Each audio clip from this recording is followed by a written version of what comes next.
নমস্কার বন্ধুরা, shout with Dipanjan চ্যানেলে আপনাদের সকলকে স্বাগত জানাই। আপনারা শুনছেন শ্রীমদর্শন। শ্রীমদর্শন 16টি খণ্ডে সম্পূর্ণ। ভগবান শ্রীরামকৃষ্ণদেবের অপার অনুগ্রহে এই গ্রন্থের প্রথম ভাগের প্রথম সংস্করণ 1366 বঙ্গাব্দে ও ইংরেজির 1960 খ্রিস্টাব্দে প্রকাশিত হইয়াছিল। তদবধি ভক্তগণের চাহিদাতেই একের পর এক সংস্করণ প্রকাশ করা সম্ভব হইতেছে। শ্রীমদর্শনের মূল আবেদন, গৃহে বাস করিয়া কি প্রকারে দেবভাবে জীবনযাপন করা যায়, কিভাবে বেদ বর্ণিত উপায়ে সুখ দুঃখ সমভাবে গ্রহণ করিয়া সংসারে শান্তিতে বাস করা সম্ভব হয়। এই পুস্তকে আছে পরমহংসদেবের ও মায়ের কিছু নূতন কথা, আর স্বামীজি প্রমুখ অন্তরঙ্গ সন্তানদের কথা, আর আছে কথামৃতকার দ্বারা কথামৃতর ব্যাখ্যা এবং শ্রীরামকৃষ্ণ জীবনালোকে উপনিষদ, গীতা, ভাগবত, পুরাণ, বাইবেল আদি শাস্ত্রের আলোচনা।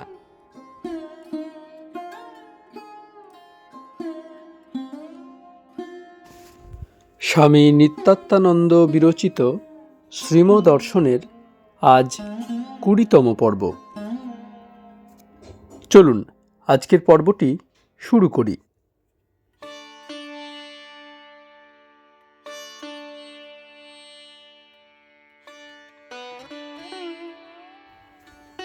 পরপীড়ন পাপ, উহাই হিংসা। অহিংসা মানে উইলফুলি অ্যান্ড আননেসেসারিলি, স্বেচ্ছায় ও অকারণে কোনো জীবকে কষ্ট না দেওয়া কায় মনোবাক্যে। সত্যগুণী লোকের আরেকটি বড় প্রধান গুণ মধুকর বৃত্তি। সকলের গুণ দেখবে, অপরের দোষ বের করা, নিন্দা করা, তাতে ওসব নেই।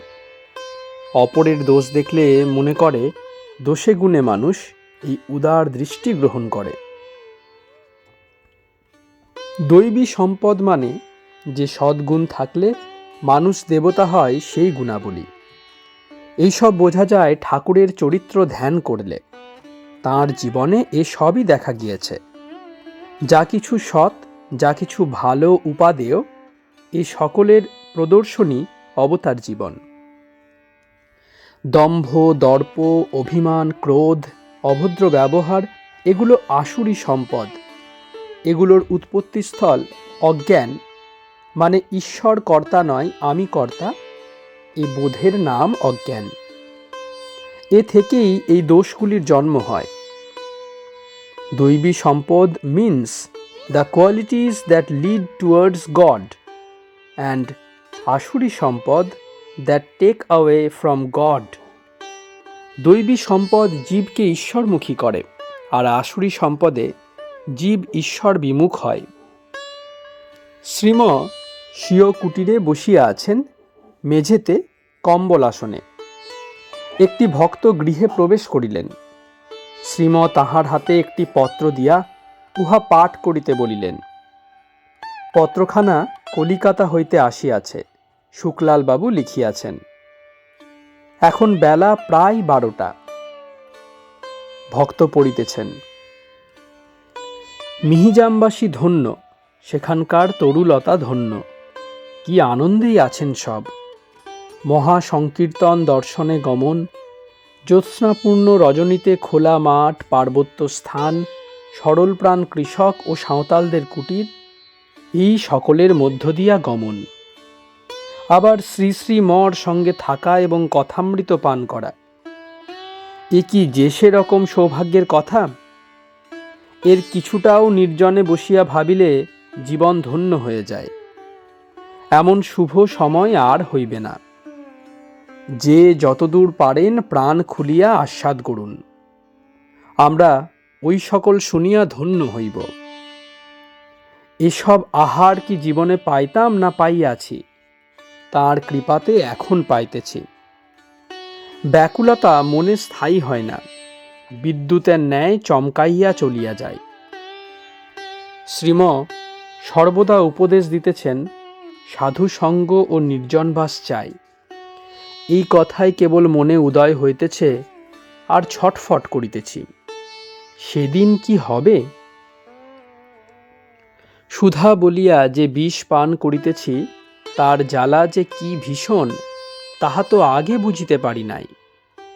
মিষ্টি বলিয়া খাইয়াছি, এখন কিঞ্চিত আভাস পাইতেছি ওই খাদ্য কি ভয়ানক অখাদ্য। এর জন্য কত শত জন্ম ভোগ করিতে হইবে। হৃদয়ে বল দিন, ভুল ভাঙিয়া দিন। যে ছেলে পুনঃ পুনঃ কথা শোনে না, তাহাকে শিক্ষক কঠোর শাসন দিয়া সুপথে আনেন, অবশেষে বলপূর্বক আটক করেন।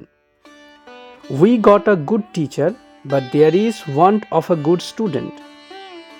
আমাদের অতি উত্তম আচার্য লাভ হইয়াছে, অমন অভিমান অহংকার শূন্য কিন্তু ত্যাগ বৈরাগ্যযুক্ত উত্তম শিষ্যের অভাব। তাহার কৃপায় সব হইয়া যাইতে পারে, এই ভরসা। শ্রীম ভক্তের প্রতি দেখলেন ওই রকম গ্রাফিক ডেসক্রিপশন তথা জীবন্ত বর্ণনা দিয়ে উৎসবের সংবাদ দেওয়ায় কেমন কাজ করেছে। ওই রকম করে স্থান কাল পাত্র দিয়ে চিত্র মূর্তিময় করে তুলতে হয়। শুকলালবাবুর প্রাণে যেন গিয়ে বিঁধেছে। শুধু উপদেশ লিখে দিলে তেমন কাজ করে না, ওইখানে আর্ট দরকার, ইমাজিনেশন দরকার, কি করে বললে গ্রহণযোগ্য হয়। ঠাকুরের অদ্ভুত ওয়ে অফ প্রেজেন্টেশন ছিল। এদিকে তত লেখাপড়া শিখেন নাই, অথচ কথা যখন বলতেন যেন হৃদয়ে বিঁধে যাচ্ছে, কিন্তু ক্ষত হচ্ছে না, হৃদয় মন শীতল করে দিত। তার ছিল দৈবী কৌশল। আহা, খুব ব্যাকুল হয়েছেন শুকলাল বাবু। ব্যাকুল হলেই হলো। নিজের অবস্থা বুঝতে পারছেন, তাহলেই অনেকটা হয়ে গেল। 1000 বছরের অন্ধকার ঘর তাঁর কৃপাতে এক মুহূর্তে আলোকিত হয়ে যায়। বেশ বুঝেছেন, বেশ বলেছেন, সংসার বিষ। ঘোর কেটে গেছে, এখন ফর্সা হয়ে আসছে, সহাস্যে, অখাদ্য। সুন্দর লিখেছেন, বিষয় ভোগ অখাদ্যই বটে। যাতে ঈশ্বরের প্রতি ভক্তি বিশ্বাস বাড়ে, তাই খাদ্য, আর সব অখাদ্য। লাল চশমা পড়লে লাল দেখায়, তাই মিহিজামের সব ধন্য। লিখেছেন, তরুলতা সব ধন্য। এত কাজের ভিতর ঈশ্বরকে স্মরণ রাখা, এই তো বীরের চিহ্ন। মিহিজাম কুটির প্রাঙ্গণ। শ্রীম মুকুন্দের সঙ্গে কথা কহিতেছেন, জগবন্ধু নিকট দিয়া যাইতেছেন। তিনি এইমাত্র বন হইতে ফিরিয়া আসিয়াছেন। শ্রীম তাহাকে ডাকিয়া বলিলেন, দাঁড়াও, শোনো, এখন অপরাহ্ন প্রায় 4টা। মুকুন্দ শ্রীমর প্রতি, আজ চিঠি এসেছে। শিক্ষক 2 জন টিকিট করেছিলেন, ছেলেটিও মাঝে মাঝে করেছে লিখেছেন। দিন কয়েক পূর্বে 2 জন শিক্ষক ও একটি ছাত্র মিহিজামে আসিয়াছিলেন।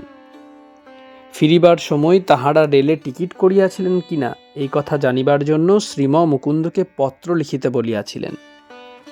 আজ পত্রের উত্তর আসিয়াছে।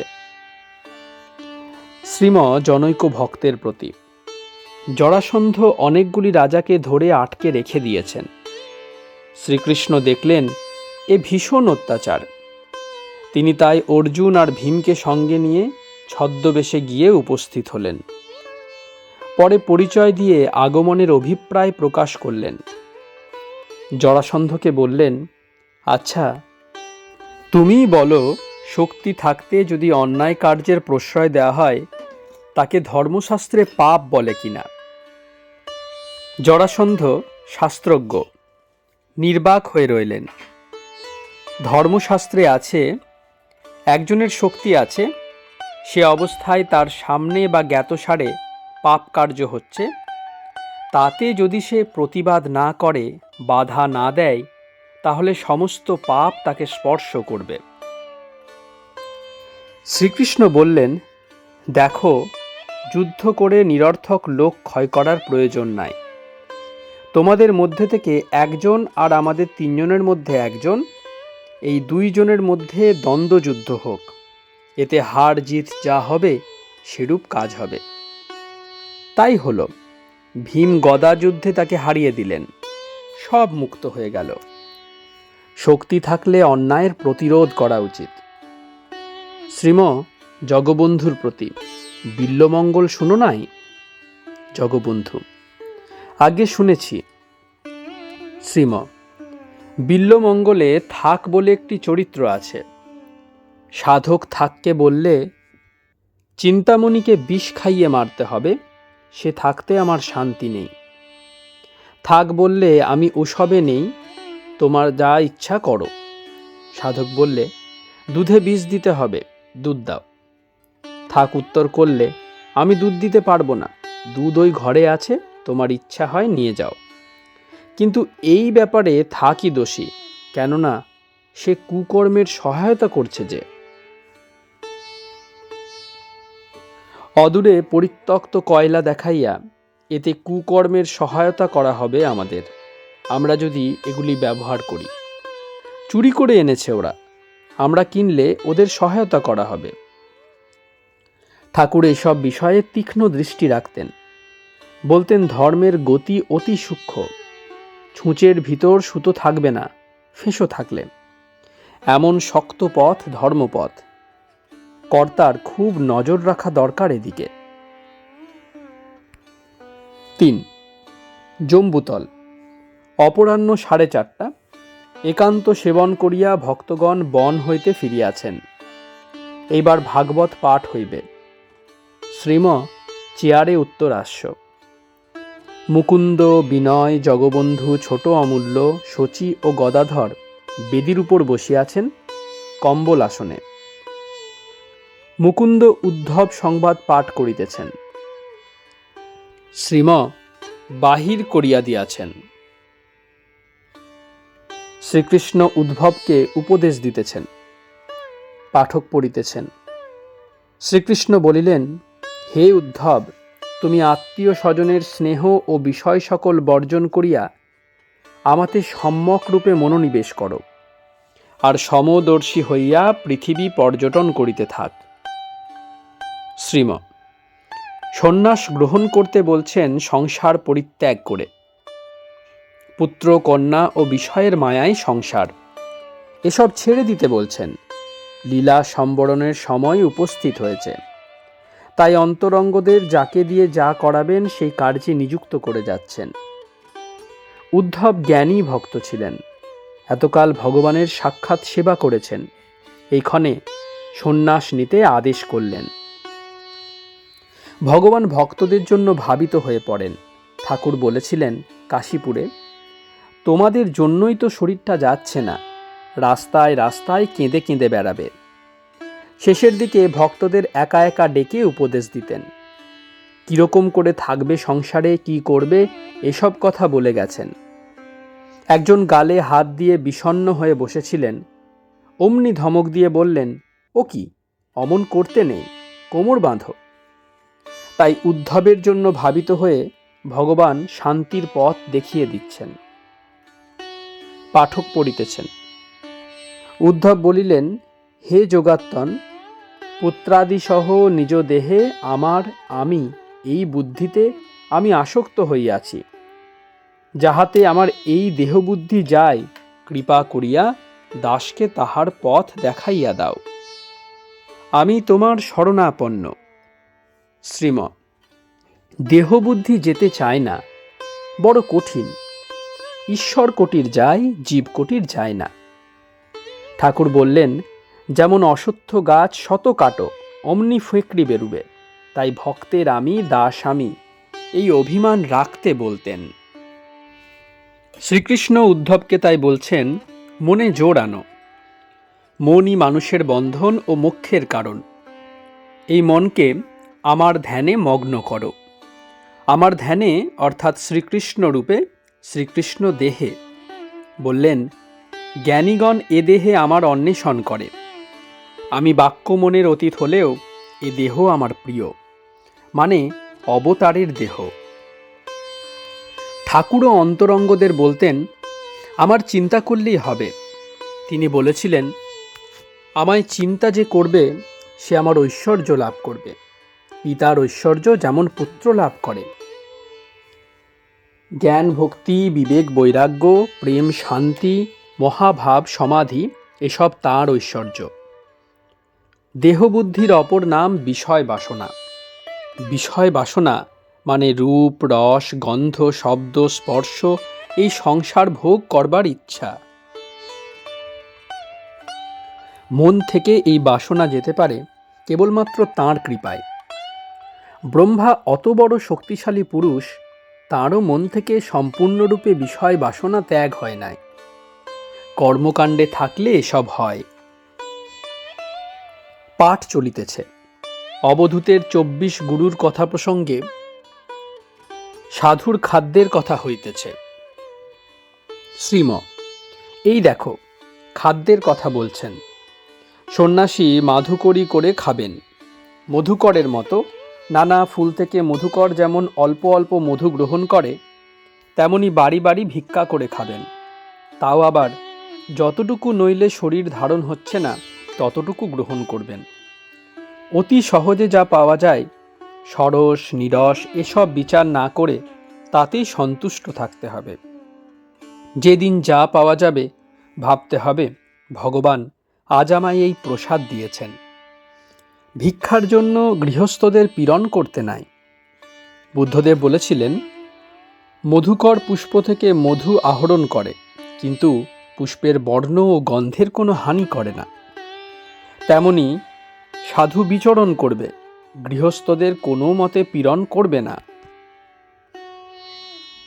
যথাপি ভ্রমর পুষ্পং বন্যগন্ধং অহেঠ্যং পলেতি রসমাদায় এবং গামে মুনিচরে। পাঠ শেষ হইয়া গিয়াছে। শ্রীম, খাদ্য বিষয়ে এত সংযমের কথা কেন বলেছেন? রসনা জয় না হলে ইন্দ্রিয় সংযম হয় না, তাই। রসনাকে বশে আনতে পারলে অন্য সব ইন্দ্রিয় আপনি বশে আসে। জিতং সর্বং জিতে রসে। ঠাকুর বলতেন, সংসার করলে মনের বাজে খরচ হয়ে যায়, কিন্তু যদি কেউ বৈরাগ্য করে, সর্বস্ব তাকে অর্পণ করে, তবে সেই ক্ষতিপূরণ হতে পারে। বৈরাগ্য মানে ঈশ্বরে অনুরাগ আর সংসারে বিরাগ। উদ্ধবকে সেজন্য বললেন, সংসার ত্যাগ করে আমার চিন্তা করো। কুটির প্রাঙ্গণে শ্রীম পাদচারণ করিতেছেন, সঙ্গে 2-1 ভক্ত। এখন অপরাহ্ন প্রায় 6টা। উত্তর দিকের বাগানে 2টি ছাগ শিশু মায়ের সঙ্গে বিচরণ করিতেছে আর মাঝে মাঝে তৃণ ভক্ষণ করিতেছে। শ্রীম ভক্তদের প্রতি, এই দেখো, এরা মার পেট থেকে বের হয়ে দুধ খেয়েছে। এখন হয়তো মাসখানেক বয়স। মার সঙ্গে সঙ্গে চড়তে শিখছে, ঘাস খাচ্ছে। খাওয়া, কেবল খাওয়া, এই পশুর কর্ম। মনুষ্য জীবনের উদ্দেশ্য ঈশ্বর দর্শন। ভক্তগণ এইবার SP চ্যাটার্জির বিখ্যাত পুষ্পোদ্যান দেখিতে যাইবেন। এই উদ্যান হইতে ফুলের তোড়া কখনো কখনো ভাইসরয়ের জন্য পাঠানো হয়। একজন ভক্ত আশ্রম প্রহরী হইয়া থাকিতে চাইলেন। শ্রীম তাহাকেও প্রেরণ করিলেন আর বলিয়া দিলেন, অশোক, কিংসুক, বকুল, মন্দার, শিরীষ, কদম্ব এসব পুষ্পবৃক্ষ দেখবেন, মালিকে জিজ্ঞেস করে নেবেন, আর ভ্রমর গুনগুন শব্দ শুনবেন। শ্রীম আশ্রমের সম্মুখে বড় রাস্তায় দাঁড়াইয়া আছেন। ভক্তগণ বাহিরে আসিলেন। একজন ভক্ত নগ্ন দেহে ও নগ্ন পদে চলিয়াছেন। উহা লক্ষ্য করিয়া শ্রীম তাহাকে আশ্রমে পাঠাইয়া দিলেন। ভালো পোশাক পরিয়া আসিতেন। বলিলেন, না, ওরূপ নয়, ওয়েল ড্রেসড, ভালো করে পোশাক পরে যেতে হয়, নয়তো ঢুকতেই দেবে না বাগানে। যে যেমন লোক তার কাছে তেমনভাবে যেতে হয়, তবে কার্য শীঘ্র সিদ্ধ হয়। রাজসিক লোকের কাছে রাজসিকভাবে যেতে হয়। এতক্ষণে সন্ধ্যা উত্তীর্ণ হইয়া গিয়াছে। ধ্যানান্তে শ্রীম ঠাকুর ঘরে বসিয়াছেন। পুলিন মিত্র আসিয়াছেন। তিনি 2-1টি মায়ের নাম গাহিয়া শুনাইতেছেন। গান: মা ত্বংহি তারা, তুমি ত্রিগুণ ধরা পরাৎপরা। আমি জানি গো ও দীন দয়াময়ী, তুমি দুর্গমেতে দুঃখ হরা। তুমি জলে তুমি স্থলে তুমি আদ্যমূলে গোমা, আছো সর্বঘটে অর্ঘ্যপুটে সাকার আকার নিরাকারা। তুমি সন্ধ্যা তুমি গায়ত্রী তুমি জগদ্ধাত্রী গোমা, অকুলের ত্রাণকর্ত্রী সদা শিবের মনোহরা। গান। নিবিড় আধারে মা তোর চমকে ওর উপর আসি, তাই যোগী ধ্যান ধরে হয়ে গিরি গুহাবাসী। অনন্ত আধার কোলে মহানির্বাণ হিল্লোলে, চিরশান্তি পরিমল অবিরল যায় ভাসি। মহাকাল রূপধরি আধার বসন পড়ি, সমাধি মন্দিরে ওমা কে তুমি গো একা বসি। অভয় পদ কমলে প্রেমের বিজলি খেলে, চিন্ময় মুখমণ্ডলে শোভে অট্ট অট্ট হাসি। গানের পর শ্রী শ্রী রামকৃষ্ণ কথামৃত পাঠ হইতেছে। মনির গুরু গৃহে বাস। জগবন্ধু পড়িতেছেন। ঠাকুর সমাধিস্থ হইতেছেন আর বলিতেছেন, আমি হয়েছি, আমি এসেছি। শ্রীম অর্থাৎ যিনি বাক্য মনের অতীত অখণ্ড সচ্চিদানন্দ, তিনি শ্রী শ্রী রামকৃষ্ণ রূপে অবতীর্ণ হয়েছেন। ঠাকুর ঝাউতলায় দাঁড়িয়ে আছেন, সম্মুখে গঙ্গা।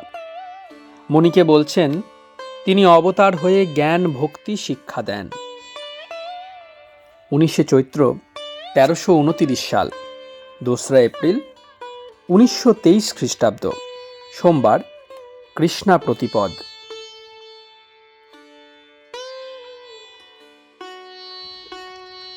দ্বাবিংশ অধ্যায়। কবি ও দার্শনিকের গন্তব্যস্থল 1। মিহিজাম আশ্রম, ঠাকুর ঘর। নিত্য পূজা ও ধ্যানাধি শেষ হইয়া গিয়াছে। এখন সকালে 9:30। শ্রীম গীতা পাঠ করিতেছেন। 2 অধ্যায়, স্থিত প্রজ্ঞের লক্ষণ। প্রজহাতি যদা কামান সর্বান পার্থ মনোগতান, আত্মেন্ন বাত্তনা তুষ্ট স্থিত প্রজ্ঞস্ত দোচ্যতে। শ্রীম যার ব্রহ্মানন্দ লাভ হয়েছে তাঁরই বুদ্ধি স্থির, অন্য সব অস্থির বুদ্ধি। স্থিত প্রজ্ঞ মানে যার মন অন্য বিষয়ে যায় না, একমাত্র ঈশ্বরে মগ্ন। আত্মারাম আপ্তকাম যিনি, যেমন নারদ, সুখদেব। কচ্ছপ যেমন হাত পা একবার ভিতরে প্রবেশ করালে আর বের করবে না, কেটে টুকরো টুকরো করো তবুও বের করবে না, তেমনই ব্রহ্মজ্ঞ ব্যক্তি। তার মন বুদ্ধি ইন্দ্রিয় সব ঈশ্বরে লীন, বিষয় কিছুতেই গ্রহণ করবে না। এ যে চেষ্টা করে করেন তা নয়, মন থেকে বিষয়, রূপ রস গন্ধ শব্দ ও স্পর্শ আপনি খসে পড়ে যায়। যেমন জোঁক, উপরে একটু চুন ফেলে দাও, আপনি খসে যায়, ঠিক তেমনি। কচ্ছপের আরেকটি দৃষ্টান্ত দিয়েছিলেন ঠাকুর। নিজে থাকে জলে, কিন্তু ডিম পাড়ে আড়ায়, মনটা থাকে ডিমে। সংসারী লোকও কচ্ছপের মতো থাকবে, সবটা মন ডিমে অর্থাৎ ঈশ্বরের দিকে রাখবে। সংসারে সকলের সঙ্গে থাকবে, দেখাবে তারা যেন কত আপনার, কিন্তু অন্তরে জানবে কেউ আমার আপনার নেই, এক ঈশ্বরই শুধু আপনার। ঠাকুর বলতেন, ক্ষোভ দুঃখ গেলেই আনন্দ। বাসনা থাকতে ক্ষোভ দুঃখ যায় না, তাই বাসনা ত্যাগই যথার্থ ত্যাগ। তাঁর কৃপায় তাঁর দর্শন হলে যায়। না খেয়ে শরীর শুকিয়ে রাখো, এতে বাসনা শুকুবে না, এতে কোনো লাভ হবে না। বাসনা গেলে তবে শান্তি। কি করে মানুষের পতন হয় তার স্টেপস ভগবান গীতায় দেখিয়েছেন। ঠাকুর বলতেন, পতনের রাস্তা কলম বাড়া, স্লোপিং, জানতে দেয় না যে নিচে যাচ্ছে। ঠাকুর ফোর্ট উইলিয়াম দুর্গের ভিতর গিয়েছিলেন, বলতেন, প্রথমটা বুঝতে পারি নাই যে অত নিচে চলে এসেছি। ওমা, চেয়ে দেখি সেখানে 3-4 তলা বাড়ি। তেমনই মন, বিষয় চিন্তা করে করে অজ্ঞাতসারে বহু নিম্নে পড়ে যায়। বিষয় চিন্তা করতে করতে বিষয়ের প্রতি প্রীতি হয়, তারপর কাম অর্থাৎ ওই বিষয় লাভ করবার ইচ্ছা হয়। পেতে প্রতিবন্ধক হলেই ক্রোধ হয়। ক্রোধ হলে মানুষের হিতাহিত জ্ঞান লুপ্ত হয়। তাকে সম্মোহ বলা হয়েছে। এ থেকে গুরু বাক্য শাস্ত্র বাক্য ভুল হয়ে যায়, তাই স্মৃতিভ্রংশ। এর কুফল অসৎ বুদ্ধি, তা থেকে পতন হয়। ছিদ্র কলসির জল যেমন সব বের হয়ে যায়, তেমনি একটা ইন্দ্রিয় যদি ছাড়া পায় তাহলে আর রক্ষে নেই। ওই পথে বিনাশ উপস্থিত হয়।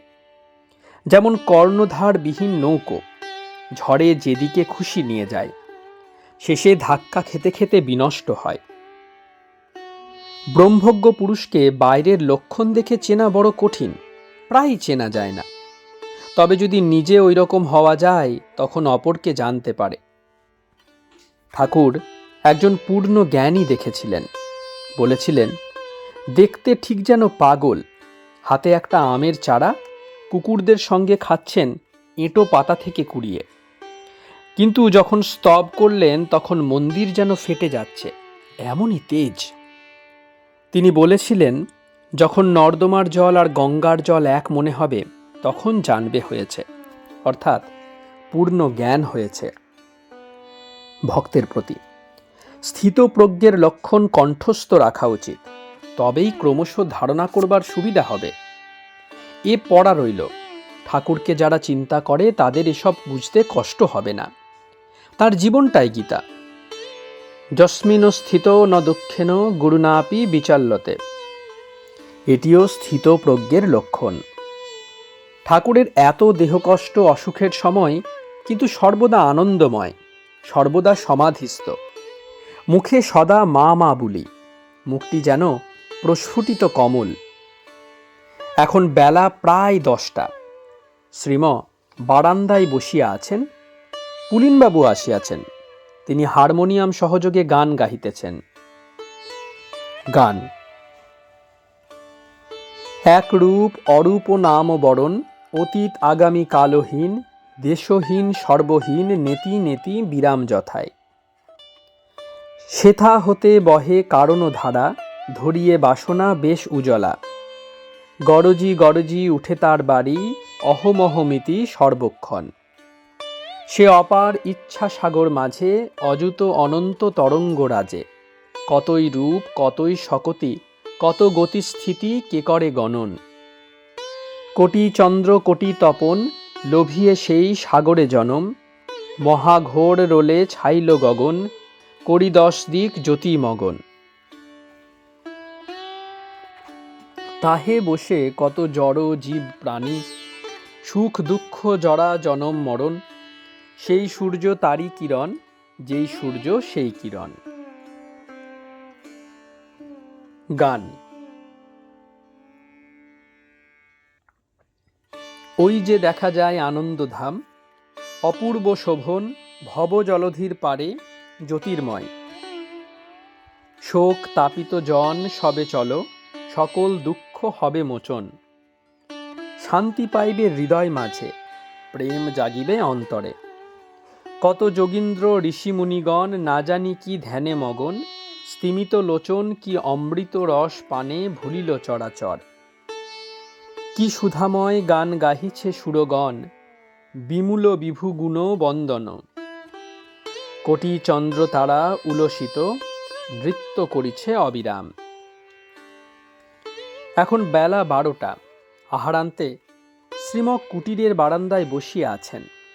ভক্তগণ কেহ কেহ নিকটে আছেন। আজকাল গ্রীষ্ম পড়িয়াছে। আশ্রম সেবায় প্রচুর জলের প্রয়োজন। একটি বলিষ্ঠ যুবক ব্রহ্মচারীর উপর জল তোলার ভার পড়িয়াছে। এই অঞ্চলের কূপ অতি গভীর। ব্রহ্মচারী লাটা খাম্বা সাহায্যে কূপ হইতে জল তোলেন আর প্রচুর জলে সকলকে স্নান করান। শ্রীম ইহা লক্ষ্য করিয়াছেন। এই সম্বন্ধে এখন ব্রহ্মচারীকে উপদেশ দিতেছেন।